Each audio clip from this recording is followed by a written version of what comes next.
Hi there guys, Metal Crusader here. So, before anything else, let me say that I'm sorry. I know that I've said that I would record some videos to release last week and this week, but unfortunately that wasn't possible. I'm trying to restructure the way that I do the videos, maybe record some at night, which is actually what I'm doing right now. Just hope that everything goes well with the lightning. And well, also I've been quite busy. Created an Instagram recently for this channel. If you want to follow, just search for metal_crusader and you will find the Instagram page. As far as this video goes, well, it's the same as usual. It's 3 releases, 3 different bands in this case also. And, well, let's just get right into it. First things first, first band is Kvaen or Kvaen, or I don't know how to pronounce. It's a Swedish band, so you know it's good black metal.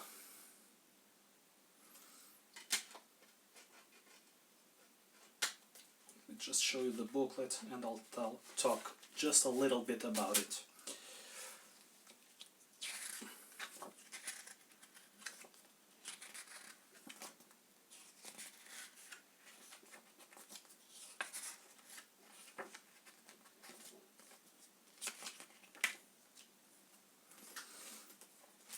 So, Kvaen, the Funeral Pyre. This album was released this year, 2020. As I've mentioned, they are a Swedish band and it was put out via Black Lion Records. This is so far the only release that this band has put out, and man, what a debut! If this is the first thing, I can't wait for more releases from these guys. They do this perfect blend of speed metal and black metal, where it's neither one thing nor the other, it's just perfectly blended together, and it's amazing. You have this first track, the Revenge by Fire, which is an amazing track. It starts incredibly fast with a really catchy and really great hook on the chorus, and from that point onwards it's just amazing, amazing riffs, amazing black metal. It's incredible. What you can expect on this particular release, it's a lot of tremolo picking, really fast-paced release, as I've mentioned. For black metal especially, it has a really good production, and in this particular album there are a lot, and I mean a lot of guests. It's almost every other song with a guest. As far as the rest of the album, how it feels, like I mentioned, it feels intense, it is fast-paced, and it feels refreshing, to be honest. It's a different approach to a traditional genre. They have their roots very strong within the Swedish black metal scene, but also with a really refreshing approach to this speed metal vibe that I'm saying, and also with some thrashy influences here and there. So that's about it from Kvaen. Again, Funeral Pyre. And recommended tracks, almost forgot about that. Revenge by Fire, the opener, incredible track, as I've mentioned. Honestly, my favorite track from this release, and probably one of my favorite tracks from 2020 so far, as is this release too, one of my favorites from 2020. The other recommended track would be Duel's Throne. It's just a really cool track. Without this being said, and moving on to the second release of the day, or of the night in this case, which is Darkened Nocturn Slaughtercult. Always struggle with the name of this band. This case, Nocturnal March. Let me just hope you guys can see everything.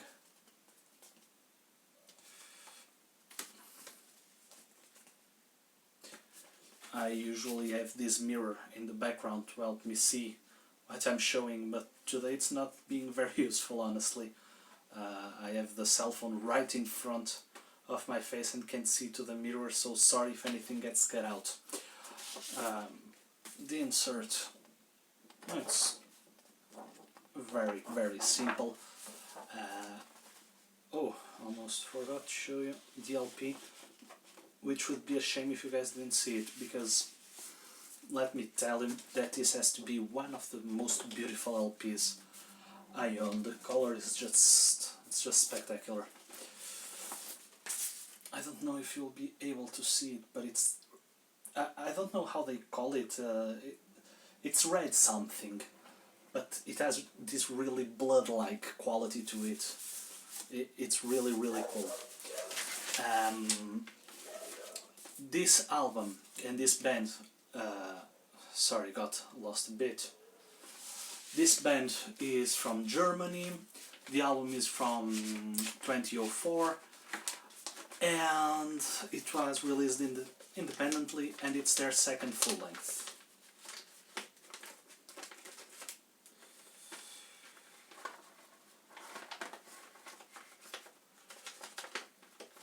Damn it, I hate it when they are this hard to...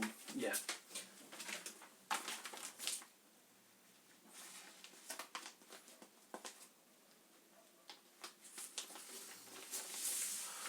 First and foremost, something that truly sets these guys apart is the fact that they have a female as a vocalist, Oni Eller, and she does her job more than well. She has this really evil, high-pitched tone with almost a witchy like quality to it. It is released that while you're listening and while Oni Eller is singing, it gives you this feel that she's not actually singing, but almost as if she was giving this black mass. It's incredible the way she performs with the vocals. Riff-wise, intense and fast power chords, an aggression that I would say can be compared easily to that of Marduk. So we're talking about really intense music, and well, that's about it. I guess it's not like there's not much to be said about this band, because there is. For instance, the drumming can be very creative at some points. Nocturnal March is one of the best examples of this. This track has like this marching snare rhythm on the chorus. Again, a great hook on this release, and it's a really, really good release. And honestly, although I believe they are quite known, I think that this band doesn't receive the praise that it should, because they are like lost in this limbo where they are not underground, they are not breaking out of the underground, they are just there sitting, and for some reason I believe that they should be appreciated a little bit more. Just saying that. Well, as far as recommended tracks go, I would definitely recommend you the track that I already mentioned, which is Nocturnal March, the last track, I believe. Oh no, actually, yes, the last track of the Nocturnal March album, but not of this release, because this actually has two bonus tracks, which is Slaughtercult and Off Wolf and Hatred. The other track that I would recommend would be, where is it? The Dead Hate Living, that's it. It's the first track of the second side of the release, and it's a great one, by the way. Okay, just to finish the video, I realize that I'm speeding through right now, so sorry about that. But I am actually a bit in a hurry, sorry about that. The last release I'm going to talk about, honestly, I said recently that I created this Instagram, and while creating the Instagram I was placing some photos of the releases that I talk about in these videos, and I realized something. How did I not talk about this yet? I'm talking obviously about Forteresse, Thèmes pour la Rébellion, but French and me don't go well, although I love Quebec and their black metal French and me don't go well at all. So, Forteresse. By the way, this right here came with the LP, and of course I have to hang it because, well, it's Forteresse. And honestly, this might be a little bit of heresy, what I'm going to say now. But this is my favorite Forteresse release. Although I do love Metal Noir Québécois, and although that is probably my second favorite release from them, Thèmes pour la Rébellion is just, from start to finish, man.